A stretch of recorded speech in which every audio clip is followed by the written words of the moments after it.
que la historia se repite. Lo mismo que pasó antes volverá a acontecer. Eso lo dice también Pablo en 1 Corintios, capítulo 10.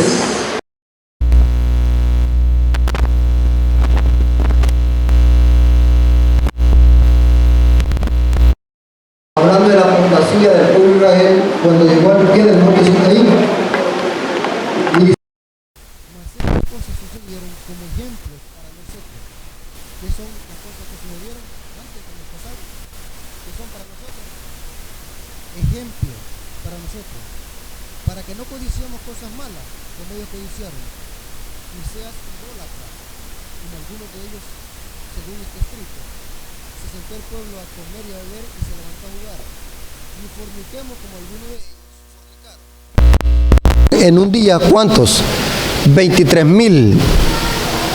Ni tentemos al Señor como también algunos de ellos lo tentaron y perecieron por la serpiente.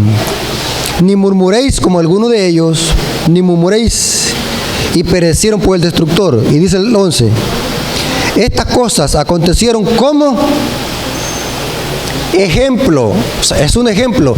Lo que está escrito o lo que sucedió en el pasado es un testimonio vívido y es un ejemplo para la iglesia en tiempo presente. Ahora, vamos a ver algunas historias que reflejan lo que está pasando dentro de la iglesia adventista. Porque lo mismo que fue, será. ¿Estamos de acuerdo? Lo mismo que fue lo que pasó en el pasado, en el antaño, está sucediendo ahora con la iglesia adventista del séptimo día. Después de que Dios sacó al pueblo de Israel de Egipto, ¿cuál era el objetivo? Que entraran ¿a dónde? A la tierra prometida, a la Canaán celestial. Pero en ese trayecto, ¿ustedes creen que el pueblo de Israel se portó bien? Solo fueron problemas. Desde que salieron fueron problemas y problemas, murmuraciones, apostasía de toda clase. Y por eso Dios les dio ¿cuántos años? ¿Cuántos días tenían que entrar? ¿En cuántos días tenían que llegar a la tierra? En 40 días. Pero por la rebelión, ¿cuántos le cayeron? Y saben, hermanos, que dice la historia que nunca llegaban a la tierra prometida, solamente daban vuelta por la tierra, o sea, que andaban como locos, o sea, que un castigo les cayó, una maldición por la murmuración, una tremenda apostasía. Saben, hermanos, vamos a notar de que dentro de los que provocaban esta apostasía dentro de la iglesia, dentro del pueblo de Israel, era una especie de cristianos que la hermana Elena de White le llama la multitud mixta. La multitud mixta era gente impía que había salido con el pueblo de Israel, pero que no habían salido por amor a Dios y su palabra, sino que habían salido por miedo a las plagas. Y se unieron al pueblo de Israel, y esta gente que no estaba convertida, la Elena de White le llama la multitud mixta.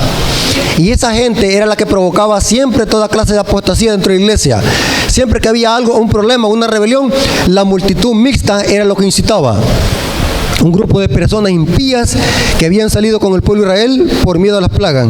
Elena de White le llama la multitud mixta. Cuando Dios sacó al pueblo de Israel de Egipto, Dios lo llevó a las faldas del monte Sinaí. ¿Para qué? Porque Él se iba a casar con su pueblo, iba a hacer un pacto. En el libro de Éxodo, capítulo 19, versículos 5 al 8, dice lo siguiente. Éxodo, capítulo 19. Mire qué interesante. Aquí Dios se va a casar con su pueblo. Va a haber una boda al pie del monte Sinaí. Éxodo 19, versículos 5 al 8. Ahora pues, si dieres oído a mi voz y guardares mi pacto, ¿qué es lo que iba a hacer Dios con su pueblo? Un pacto. Vosotros seréis mi especial tesoro sobre todos los pueblos, porque mía es toda la tierra. Vosotros me seréis un reino de sacerdotes y gente santa. Estas son las palabras que dirás a los hijos de Israel. Entonces vino Moisés y llamó a los ancianos del pueblo y expuso en presencia de ellos todas estas palabras que Jehová había mandado. Y todo el pueblo, ¿cómo respondió? Y todo el pueblo respondió a una y dijeron: todo lo que Jehová ha dicho, lo haremos. Interesante. El pueblo respondió: sí, obedeceremos lo que tú dices, Jehová. Obedeceremos. Pero vamos a notar ahora una historia que al momento que hicieron esa promesa, la quebrantaron. Vamos a notar de que cuando Moisés subió al monte Sinaí para recibir las tablas de la ley, Moisés tardó. Y el pueblo de Israel, en la desesperación, ¿qué es lo que hicieron? Al ver que Moisés tardaba, hicieron algo. Practicaron un culto satánico en nombre de Dios. Vamos a ver lo que dice Éxodo capítulo 32, versículo 1 al 7. Vamos a ver el primer ejemplo. Mire cómo dice. Éxodo 32, capítulo 1, versículo 7. Viendo el pueblo que Moisés tardaba en descender del monte, ¿de cuál monte? Del monte Sinaí. ¿A qué subió Moisés? A traer las tablas de qué? Del pacto, las tablas de la ley. Se acercaron entonces a Aarón y le dijeron: levántate, haznos dioses que vayan delante de nosotros, porque este Moisés, imagínense despectivo, este Moisés, el varón que nos sacó de la tierra de Egipto, no sabemos qué le haya acontecido. Y Aarón dijo: apartaos los zarcillos de oro que está en las orejas de vuestras mujeres y vuestros hijos y de vuestras hijas. ¿Qué es lo que quería el pueblo? ¿A qué incitó el pueblo a Aarón? ¿A qué lo incitó? Haznos dioses, porque este Moisés ha tardado en descender. Quiero decirles, hermanos, lo siguiente. Esa palabra dioses allí es del hebreo Elohim, que es el nombre plural de Dios. Es la misma palabra que se usa en Génesis 1:1. En el principio que creó Dios los cielos y la tierra. Pero en sí, esta palabra Dios es hebreo Elohim. El castellano lo traduce Dios porque se vería raro decir dioses. Pero en el hebreo Elohim está dando a entender de que en Dios hay una pluralidad. ¿Me estoy dando a entender? O sea, como en Dios hay varios dioses, por así decirlo. Porque en Dios hay una deidad, el Padre, el Hijo y ¿qué? El Espíritu Santo. O sea que esta apostasía o esta rebelión era con el objetivo de ¿qué? De adorar al diablo o adorar a Dios, según ellos. ¿Están aquí conmigo? ¿Me están entendiendo, hermanos? ¿O se perdieron? No, en la mente de ellos no iban a adorar al diablo. ¿Verdad que se perdieron? No están entendiendo lo que estamos estudiando. ¿Verdad que se perdieron? Haznos dioses. Y les está diciendo: haznos una representación del Dios que los sacó de Egipto, del verdadero Dios. Este es el verdadero Dios que nos sacó de Egipto. O sea, que ellos no estaban adorando al diablo. En la mente de ellos no estaban adorando al diablo. Sigamos leyendo. Haznos dioses que vayan delante de nosotros, porque este Moisés, el varón que nos sacó de la tierra de Egipto, no sabemos qué le haya acontecido. Y Aarón dijo: apartaos los zarcillos de oro que están en las orejas de vuestras mujeres, de vuestros hijos y de vuestras hijas, traémelo. Entonces todo el pueblo apartó los zarcillos de oro que tenía en su oreja y los trajeron a Aarón, y los tomó en el monte, en las manos de ellos, y les dio forma de buril, e hizo con ellos un becerro de oro de fundición. Entonces dijeron: Israel, estos son tus dioses que nos sacaron de la tierra de Egipto. ¿Qué estaban diciendo? Este becerro nos servirá para representar ¿a quién? ¿A quién? A Elohim, que los sacó de Egipto. O sea que ellos estaban adorando a Dios verdadero, pero ¿en qué forma? ¿Al estilo de qué? De los egipcios. O sea que ellos estaban adorando a Dios en una forma pagana. O sea, era Dios, en su mente creían de que era Dios que estaban adorando, ¿va? Pero lo estaban adorando ¿en qué forma? Con un método equivocado. Así como los egipcios adoraban a sus divinidades, porque el becerro era una divinidad pagana para los egipcios. El becerro, el toro. Y sigue diciendo: estos son tus dioses. Ahí está la palabra otra vez, Elohim, que te sacaron de la tierra de Egipto. Y viendo esto, Aarón edificó un altar delante del becerro y pregonó a Aarón y dijo: mañana será fiesta. ¿A quién? Aquí está la clave. ¿A quién estaban adorando según ellos? ¿A quién? A Dios verdadero. ¿Pero cómo lo estaban adorando? No, ¿en qué forma lo estaban adorando? ¿Al estilo de qué? De los egipcios, al estilo del mundo. Muy importante eso. Y sigue diciendo: el día siguiente madrugaron y ofrecieron holocaustos. Pregunto, ¿a quién se le ofrecían los holocaustos? A Jehová. ¿Pero ellos a quién se lo están dando aquí? al becerro, porque ellos, según ellos en su mente, están adorando ¿a quién?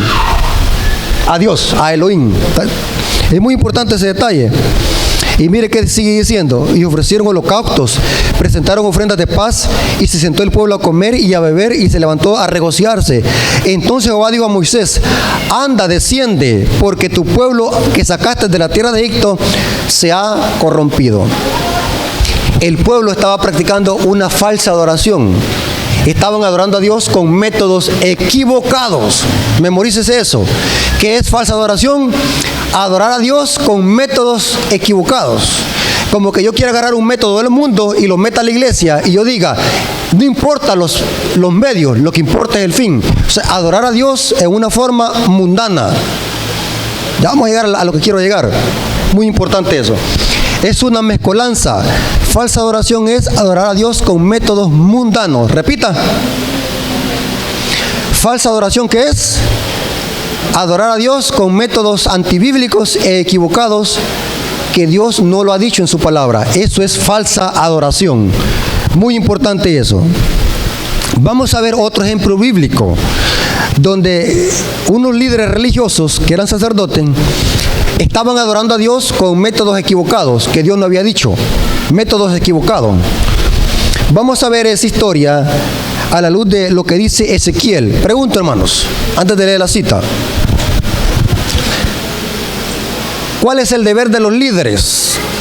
Diáconos, pastores, ancianos, directores de escuela sabática, presidentes de misión, obreros de campo, colportores. ¿Cuál es el deber de ellos? ¿Cuál es el deber? La cabeza, ¿qué es lo que hace? Si la cabeza está mal, ¿cómo estará el cuerpo? Mal. Por eso es que los líderes tienen una gran responsabilidad. ¿Cuál era la responsabilidad de los líderes religiosos del pueblo de Israel? En este caso, los sumos sacerdotes. Vamos a ver. Ezequiel capítulo 44, versículo 23 al 24. Ezequiel 44, versículo 23 al 24, dice lo siguiente: y enseñarán a mi pueblo a hacer diferencia entre lo que lo santo y lo profano. ¿Cuál es el deber de los líderes? El deber de los líderes dentro de la iglesia adventista es instruir al pueblo en lo que es correcto y lo que no es correcto, en lo que es santo y lo que es profano. Ese es el deber de los líderes hoy en día. Ese es el deber de los pastores hoy en día, de los ancianos. Ese es el deber de los líderes, de todos los líderes, todos los que desempeñan un cargo en la iglesia. Ese es el deber. Sí, enseñar al pueblo a hacer diferencia entre lo santo y lo profano. Les enseñarán a hacer diferencia, a discernir entre lo limpio y lo no limpio. Y en los casos de pleito, ellos estarán para juzgar. Conforme a mis juicios juzgarán, y mis leyes y mis decretos guardarán en todas mis fiestas solemnes, y santificad mis días de ¿qué? De reposo. El deber de los líderes, ¿cuál era y cuál es? Instruir al pueblo a que haga diferencia entre lo santo y lo profano. Ahora vamos a ver una historia lóbrega de dos sumos sacerdotes que eran los líderes de la iglesia primitiva del pueblo de Israel. Pero miren lo que están haciendo. Están haciendo una práctica errónea, una falsa adoración, porque están mezclando lo santo con lo profano. Levítico capítulo 10, versículo 1 al 2.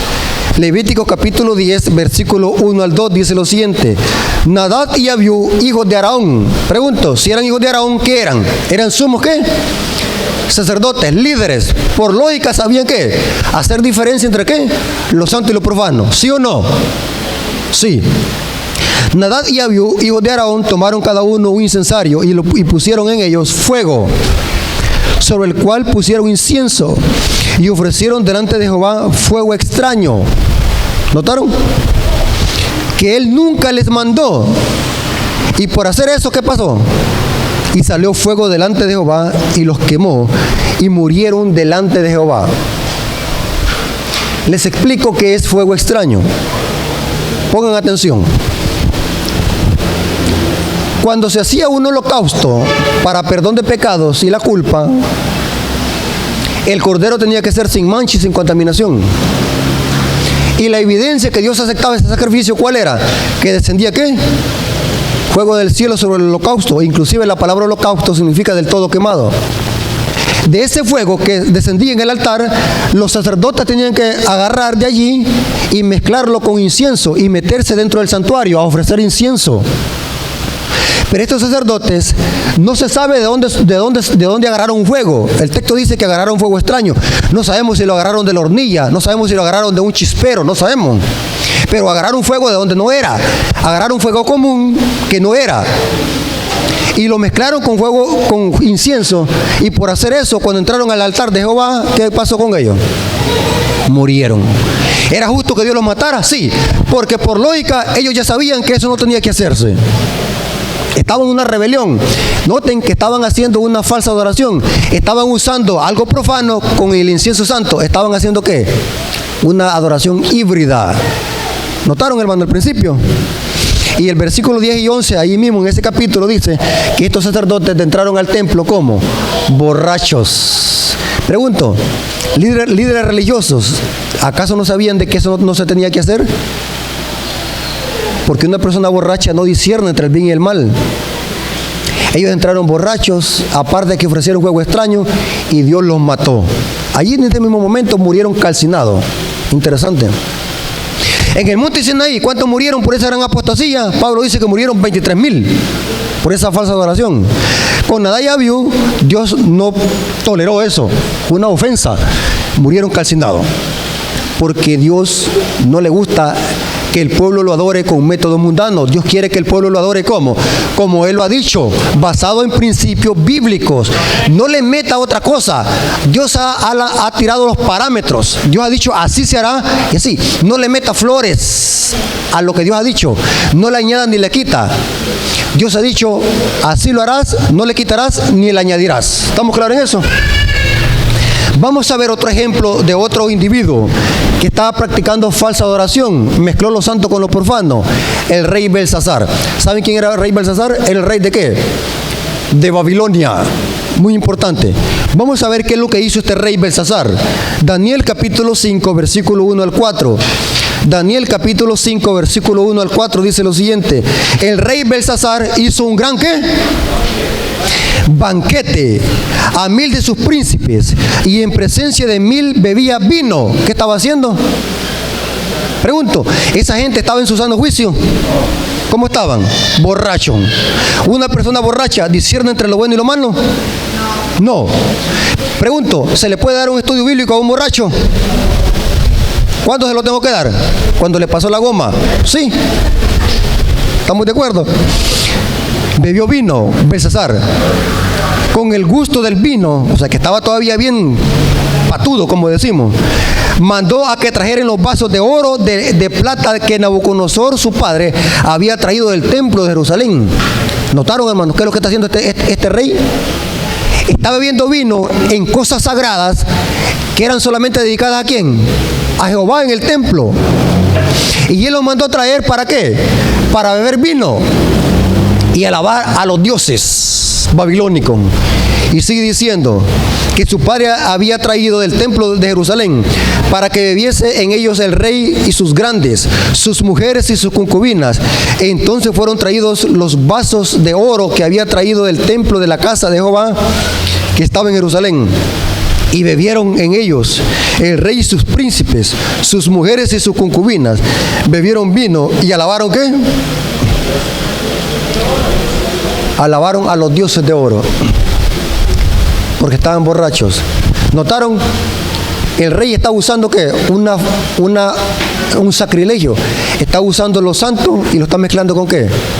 Con lo pagano. Y saben, hermanos, si ustedes leen todo el capítulo, en esa misma noche los medos persas conquistaron a Babilonia. O sea, cayó un castigo sobre Babilonia y fueron vencidos en esa misma noche.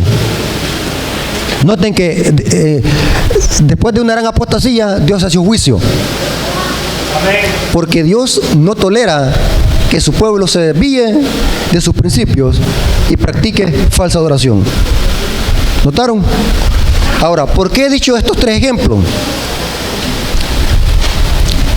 Porque la iglesia está pasando por lo mismito. ¿Oyeron como dije? La iglesia adventista está pasando sobre lo mismo. Oiga lo que dice Evangelismo, página 101. 504 a la 505. Evangelismo, página 504 a la 505. Durante 40 años la incredulidad, la murmuración y la rebelión impidieron la entrada del antiguo Israel a la tierra de Canaán. Los mismos pecados, ¿oyeron, hermanos? Los mismos pecados que han demorado la entrada del moderno Israel a la Canaán celestial, en ninguno de los dos casos falta la promesa de Dios. La incredulidad, la mundanalidad, la falta de consagración y las contiendas entre el pueblo profeso de Dios nos han mantenido en este mundo de pecado y tristeza durante tantos años. Notaron que Elena de White dice que los mismos pecados que caracterizaron al pueblo de Israel se repiten ¿con quién? Con el Israel que moderno, que es la iglesia. Los mismos pecados. No hay para dónde. Bueno, ¿cómo así? Los mismos pecados.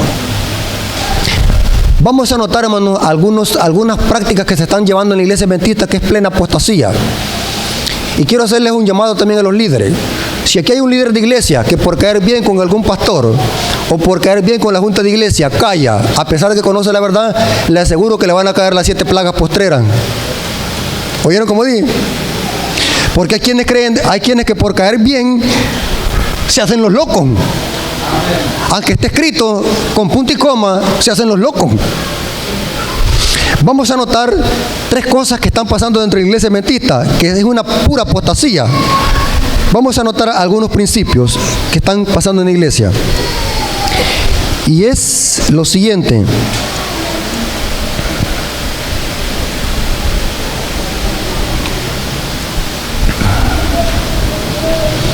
A la iglesia se han introducido mimos. ¿Saben qué son mimos? Gente que se disfraza de payaso en la iglesia para hacer juegos dentro de la iglesia. Los mimos. Y la gente se ríe, carcajadas, son payasos. Ya vamos a ver lo que dice Elena de White sobre eso. Los payasos dentro de la iglesia. Otra cosa que se ha metido dentro de la iglesia es el teatro. Ya vamos a ver lo que dice la Biblia y el Espíritu Procierro sobre eso. Y también otro método satánico, que así le llamo yo, satánico, que la iglesia está usando, es de que cuando se vean en aprietos económicamente recurren a métodos antibíblicos para recoger dinero para la iglesia.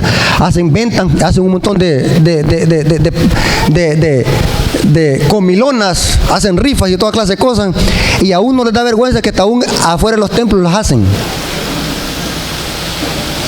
Vamos a ver algunos principios que la Biblia enseña. Hablemos del teatro.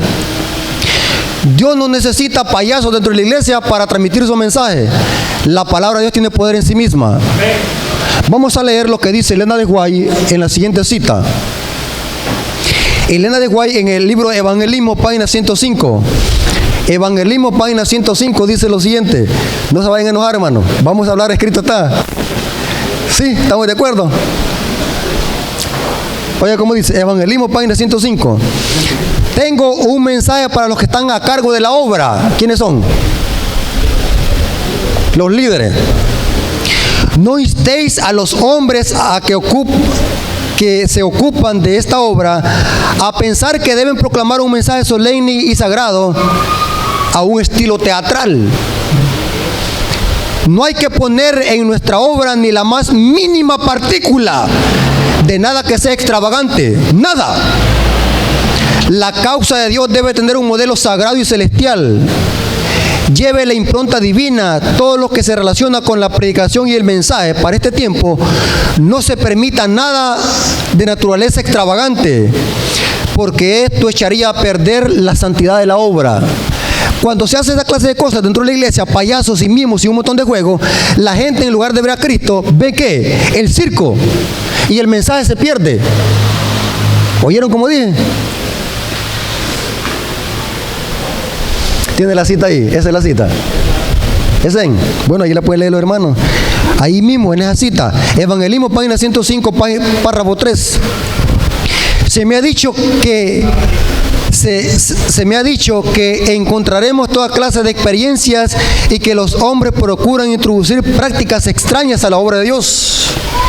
Hemos entrado Hemos encontrado estas cosas en muchos lugares desde el comienzo de mis actividades, dice Elena de White. En la iglesia se me ha dicho que había de desanimar y prohibir toda clase de actuaciones teatrales en relación con la proclamación del mensaje de la verdad presente. Personas que pensaban que tenían una obra maravillosa que debían llevar a cabo, procuraban adoptar un comportamiento extraño y manifestaban actitudes corporales y raras. Se me dio esta instrucción: no aprobéis nada de esto.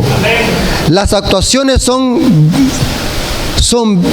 con visos teatrales o extravagantes, no deben tener lugar en la proclamación del mensaje solemne que nos ha sido confiado. En pocas palabras, Elena de White lo que está diciendo, que el mensaje del tercer ángel, la proclamación del mensaje del tercer ángel, no necesita de payasos ni mimos. Tiene poder en sí mismo para convertir las almas. Tiene poder en sí mismo para llamar a la gente al arrepentimiento. No necesita nada de extravagante. No necesita ni de payasos, ni mimos, ni nada por el estilo. Aquí no es circo, aquí no hay payaso. ¿Sí o no? Muy importante eso. Otro tema que se está metiendo en la iglesia: falsa adoración, métodos equivocados para adorar a Dios. ¿Quién les ha dicho de cuando la iglesia quiere hacer un proyecto va a hacer pupusas y ventas de panes rellenos y tamales para recoger dinero? ¿Quién les ha dicho? ¿A dónde encontraron eso? Muéstrenme una cita, ya sea en espíritu progresivo en la Biblia. ¿Quién les ha dicho? ¿Cuál es el único método para introducir dinero a la iglesia? ¿Cuál es el único? Diezmos y ofrenda. ¿Y cómo se debe de hacer? De corazón. ¿Oyeron cómo dije? Ahora, voy a leer unas citas muy fuertes, no quiero que se vayan a enojar. ¿Sabe cómo le llama Elena de White a ese método y a ese dinero que entra a la iglesia? Ofrendas malditas. ¿Oyeron cómo dije? O sea, ¿a qué es lo que se está introduciendo a la iglesia? Dinero maldito. Tremendo. Vamos a leer lo que dice Consejo sobre Mayordomía Cristiana, página 212. Hay un capítulo entero que se llama en ese libro Ofrendas cojas y enfermas. Léalo. Casi 5 páginas donde Elena de White habla de eso que la iglesia está haciendo para recurrir a entrar dinero a la iglesia. ¿Cuántos sabían eso ustedes, que eso es incorrecto? ¿Cuántos sabían? Levanten la mano. ¿Cuántos sabían de que eso es incorrecto hacer eso en la iglesia? Ya sea adentro o fuera de la iglesia. El problema es el método que estamos usando. Es el método. Oiga lo que dice Consejo sobre Mayordomía Cristiana, página 212, párrafo 1. 212.1. Solo así dice CMC 212, párrafo 1. Oigan lo que dice. En nuestros días vemos que las iglesias estimulan las comilonas, la glotonería y la disipación por medio de las comidas, ferias, bailes y festivales establecidos con el propósito de reunir fondos para la tesorería de la iglesia. Este es un método inventado por mentes carnales para conseguir recursos sin realizar sacrificios. ¿Oyeron cómo dice? Y sigue diciendo, CMC, Consejo de Mayordomía Cristiana, página 112, párrafo 4. CMC 212, párrafo 4. Dice lo siguiente: alejémonos de todas estas corrupciones y disipaciones y festivales practicados en la iglesia y que ejercen una influencia desmoralizadora sobre los jóvenes y adultos. No tenemos derecho de cubrir con una capa de santidad porque los recursos obtenidos hayan de emplearse para el beneficio de la iglesia. Tales ofrendas son cojas y enfermas y llevan la maldición de Dios. ¿Oyeron, hermanos? Llevan la maldición de Dios. Ahora, si ustedes como iglesia siguen haciendo eso, Dios no es culpa mía. Les va a caer una maldición como iglesia. ¿Oyeron como les dije? No hagan eso ya. Llevan la maldición de Dios. Y sigue diciendo: son el precio de las almas. Aunque desde el púlpito se patrocinen los festivales, los bailes y las loterías, las ferias y las comilonas abundantes para obtener recursos para la iglesia, nosotros no debemos participar en ninguna de estas cosas. Hermanos, el tal día va a haber una excursión. ¿Cuándo se anotan? Blasfemo. El púlpito no es para eso. ¿Han visto ustedes que desde el púlpito patrocinan eso? ¿Ah? Hermano, va a haber una excursión. ¿Cuántos se anotan? Porque queremos hacer tal cosa en la iglesia. Hermano, van a haber tamales. Van a haber panes rellenos. Igual que Babilonia estamos. Igual que Babilonia. ¿Sí o no? Y sigue diciendo, nosotros no debemos de participar ¿qué? En ninguna de estas cosas, porque si lo hacemos experimentaremos el desagrado de Dios. No debemos proponernos estimular la concupiscencia del apetito o recurrir a los entretenimientos carnales para persuadir a los seguidores profesos de Cristo o dar los recursos de Dios que Dios les ha concedido. Si no dan voluntariamente por amor a Cristo, la ofrenda en ningún caso será aceptable para Dios. Dios quiere que usted, hermano, lo dé porque a usted le nace en su corazón, no porque va a haber una especie de fiesta o glotonería. ¿Estamos de acuerdo? ¿Es verdad esto, sí o no? No encontramos a Moisés de que cuando construyó el santuario haya hecho algún tipo de festín para recoger fondos a la iglesia. ¿Qué es lo que dijo Moisés? Traigan ofrendas.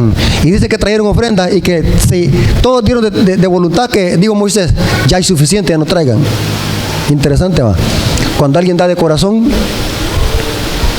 el dinero saldrá de la bolsa. Alguien puede tener mucho dinero, pero si no tiene corazón para dar, es imposible, hermano. La única motivación que Dios quiere que nosotros demos nuestros diezmos y ofrendas es por amor, porque Él lo pide. Y esa motivación no es para que Dios me dé o para dar algo, doy algo para que me den algo a cambio. Esa es una motivación egoísta. Y me voy a meter en agua caliente. La vez pasada estaban patrocinando un video dentro de la iglesia. Nosotros en la iglesia La Esperanza, nosotros dijimos, hermano, este video se mira muy bonito, pero estoy notando algo muy raro en este video. Mira, hermano, uno hay que ser ojo de águila. Hay que ser uno perspicaz, tener una mente hábil. El video presentaba de que cuando la gente da diezmo, allá aparecían gente con grandes testimonios, donde la gente, después de que empezó a dar diezmo, empezó a tener una casa de 2 plantas, un carro del año, un buen trabajo. Y dije yo, o sea que Dios tiene poder para darme un carro y una casa de 2 plantas, decía yo. Pero lo que está trazando este mensaje es un mensaje subliminal. O sea, yo tengo que dar el diezmo para que Dios me dé una casa y un carro. O sea, imagínense que si no me la da. O sea, la motivación que me está metiendo el video, ¿cuál es? De que si doy el diezmo yo voy a prosperar económicamente. Y si no prospero, yo no doy el diezmo para prosperar económicamente o por tener bienes materiales. Si Dios quiere me lo va a dar. Yo doy el diezmo, ¿por qué? Porque Dios me lo ha pedido. Esa es la motivación correcta, bíblica y perspectiva bíblica. Dar porque Dios me lo pide. Sí. No porque me están metiendo un mensaje subliminal. Si tú das diezmo vas a tener un carro del año. ¿Quién no quisiera tener un carro del año? Imagínese que yo lo haga con esa motivación. Y si no me lo dan, me voy a enojar con Dios. Me voy a enojar con Dios. Métodos equivocados, falsa adoración. El tercer método que el diablo está usando entre iglesias es la siguiente, este más delicado. En la iglesia se están usando música híbrida. La letra bien bonita, que hasta me hace llorar la letra, pero le ponen música ¿qué? De Jesús Aran Romero y Marcela Gandara, música pop. Y como somos tan ignorantes, disculpe la palabra, pero esa es la palabra que nos corresponde, somos tan ignorantes que lo que el diablo quiere es que le pongamos atención a la letra, no a la música. No importa si es pop, rock, lo que nos gusta ¿qué? Es que la letra hable ¿qué? De amor. ¿Notaron? Letra santa con música ¿qué? Mundana. O sea, yo agarro un rock de allá y solamente le cambio letra y lo uso como himno. Oye, hermanos, estamos tan depravados. Con solo que los Tigres del Norte mencionen a Dios en una música, ya la metemos como alabanza. Qué ignorancia va. Solamente le cambia la letra y la misma música romántica y ya una alabanza. Gloria a Dios, aleluya. Va que astuto el diablo. Música híbrida. La música que se está usando en la iglesia, ¿saben cuál es la más común? Baladas pop, hermanas que hasta se duermen y cierran los ojos cantando música romántica. ¿Saben qué están haciendo con los hermanos? Estimulándole el apetito sexual. Más se anda mal vestida la hermana. O sea, música romántica que en lugar de exaltar a Dios, estimula el apetito sexual, sensual. Astuto el diablo, va. ¿Sabían ustedes eso? Baladas pop, música romántica. Ahora, les voy a leer una cita muy interesante. Usted puede decir, bueno, ¿y eso qué tiene que ver la música con la adoración? Mucho. Por la siguiente razón, la teología va unida con la doxología. Yo no puedo denunciar a Babilonia y sus doctrinas cuando estoy agarrando su música para meterla en la iglesia. ¿Estamos de acuerdo? No podemos hacer eso. ¿Cómo yo voy a denunciar a Babilonia por sus doctrinas porque guarda el domingo? Porque comen cerdo. Pero al mismo tiempo estoy usando la música de Babilonia. Algo absurdo. Bueno, vamos a denunciar a Babilonia a medias o por completo. Porque según Apocalipsis 18, Babilonia también tiene su música. Sí, Babilonia tiene música. El Espíritu de Profecía dice que al final de la historia, el diablo va a usar la música como una trampa. Y la va a usar dentro de la iglesia. Eventos de los últimos días, página 136. Eventos de los últimos días, página 136, párrafo 2. Mire qué dice el Espíritu de Profecía. Estas mismas cosas que habéis explicado que ocurrirían en Indiana, el Señor me ha mostrado que volverían a ocurrir justamente antes de la terminación del tiempo de gracia. Se manifestará toda clase de cosas extrañas. Habrá vocerrío, acompañado de tambores, música y danza. El juicio de algunos seres racionales quedará confundido, de tal manera que no podrán confiar en Él para realizar decisiones correctas. ¿Qué dice que pasará con la música al final de la historia? Y ya lo estamos viendo. Satanás usará la música ¿qué? Como una trampa para engañar a muchos. Pregunto, ¿la música tiene que ver con la adoración al principio de la historia, al final de la historia? ¿Es parte de la adoración la música? Sí, es parte de la adoración. Ahora, voy a leer algunas citas, hermanos, del manual de iglesia. Y me voy a meter en agua caliente. Espero que asimilen lo que voy a decir, porque lo que voy a decir es muy delicado. Requisito de un líder de junta, y de un miembro de junta y de un líder de iglesia, es que conozca el manual de iglesia. Porque por desconocer nuestros principios como iglesia, se hacen cosas descabelladas en la junta. Y se hacen votaciones descabelladas porque no se desconocen nuestros principios. Leyes que un líder de iglesia conozca el manual de iglesia. ¿Saben de que el manual de iglesia tiene un capítulo que habla de la música? Que tanto ministros como ancianos han obviado ese capítulo. Nadie respeta los principios como iglesia. Como iglesia tenemos principios bien rectos que nos dice cómo debe ser la música y la adoración dentro de la iglesia. Hace poco platiqué con un líder y me saben qué es lo que me dijo. Mira, hermano, me dijo, hoy nadie respeta el manual, me dice. Hoy está de adorno el manual. Es cierto, el manual de iglesia se ha hecho por un lado. Nadie respeta eso. Y por eso es que en la junta se cometen grandes errores por desconocer. Voy a leer algunas citas del manual de iglesia donde hablan cómo debe ser la música. Y van a ver, hermanos, que según el manual de iglesia, la mayoría de iglesias adventistas están practicando una falsa adoración. ¿Oyeron cómo dije? Oiga lo que dice el manual de iglesia con respecto a la música, cómo debe ser nuestra música. El manual de iglesia del 2015, página 90. Manual de iglesia 2015, página 90. Mire cómo dice. La iglesia debe tener mucho cuidado en la selección de los directores de música, eligiendo únicamente a personas completamente consagradas, gente que sepa de música y que sea consagrada, y proporcionar música apropiada para todos los cultos de adoración en la iglesia y en las reuniones. Pero ¿saben hoy qué estamos haciendo? En lugar de usar nuestro himnario, que es una música muy solemne, estamos usando música pop rock que usan las iglesias protestantes. Música que tiene mensajes subliminales, por ejemplo. ¿Qué tiene que ver Jesús Adrián Romero con esa música romántica, con el mensaje del tercer ángel? ¿Qué tiene que ver? Si la misma música de Adrián Romero es una música híbrida, que se le puede cantar a una mujer como a Dios, es una música ambigua. Eso no es música comercial. ¿Qué tiene que ver con el mensaje del tercer ángel eso? Y se usa en la iglesia. Yo he oído hermanos que usan esa música en la iglesia. Vamos a cantar un servicio de canto. Música de Joan Romero. Qué bárbaro. Música de Rabito, los jóvenes. ¿Qué tiene que ver ese rock con la iglesia? Nada. Ahora, mire cómo dice también el manual de iglesia, página 2015. Manual de iglesia 2015, página 154. Debe de ejercerse gran cuidado en la elección de la música. Gran cuidado. En nuestro hogar y en las reuniones sociales.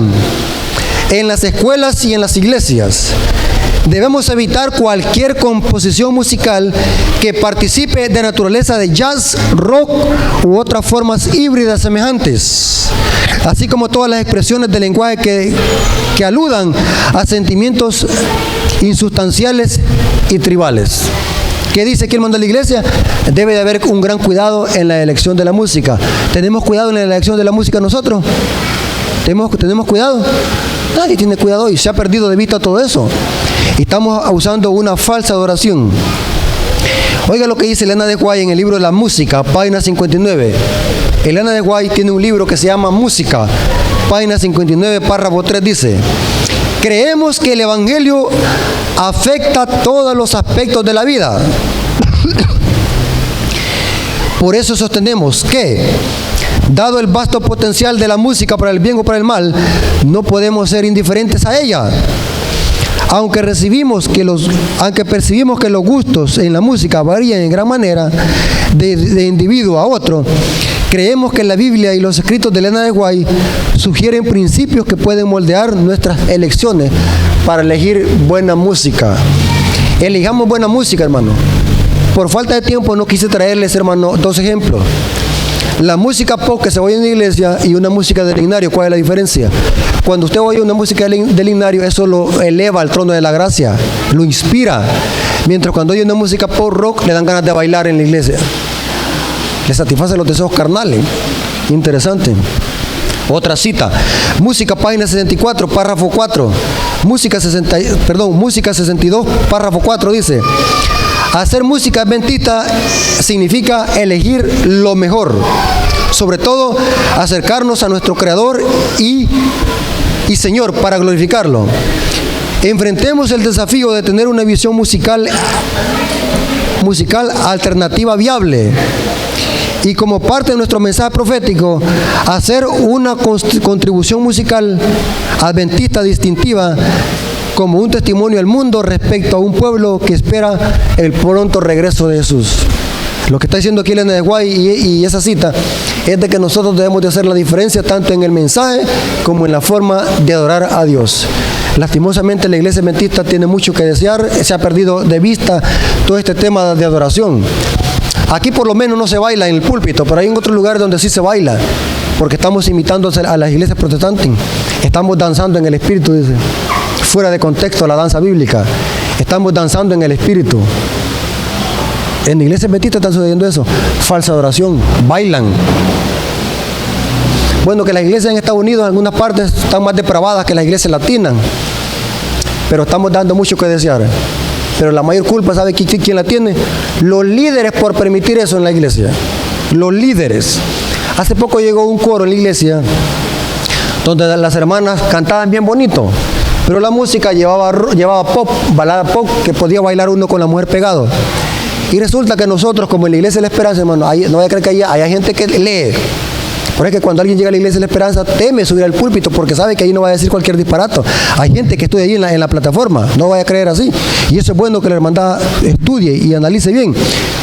Resulta que los hermanos notaron algo extraño en la música. Aparte que la mayoría de hermanas se subieron con minifalda. ¿Qué hicieron los hermanos, los líderes? Dejaron que cantaran la primera música y llamaron a las hermanas y les dijeron que ya no subieran, porque les presentamos los por qué no. Con buenas palabras las hermanas aceptaron y todo tranquilo. Carácter, cuando los líderes quieren cuidar la iglesia. Hoy pueden ver los líderes que alguien está predicando una falsa doctrina y nadie tiene valor de decir: mire, hermano, discúlpeme, eso que usted está enseñando no es bíblico. Nadie tiene valor hoy. ¿O hacen eso aquí? Cuando alguien se ha subido al púlpito, está diciendo una herejía, hacen eso ustedes aquí, que se paran, hermano, discúlpeme. En el nombre de nuestro Señor, esto no es correcto lo que usted está diciendo. ¿Hacen eso ustedes aquí? ¿O permiten eso en la iglesia para quedar bien con la gente? Hermanos, no los esté pasando como Araón. No debemos de ceder a las peticiones del pueblo. Tenemos que tener carácter. Un carácter que, aunque los cielos se desplomen, seamos como la brújula al polo. Este tema lo he traído porque quiero hacer conciencia, hermano. En la iglesia se están viendo cosas extrañas, fuera de serie. Fuera de serie. Y es necesario, hermanos, que nosotros recapacitemos en lo que estamos haciendo mal y podamos hacer la diferencia. Somos un pueblo especial, somos un pueblo con un mensaje especial. Por tanto, nuestra doxología y nuestra adoración tiene que ser ¿qué? Una adoración ¿qué? Pura y sacra. Dios les bendiga, amigos y hermanos. Espero que este estudio haya sido de buena bendición y que la honra y la gloria sea para nuestro Dios. Dios les bendiga.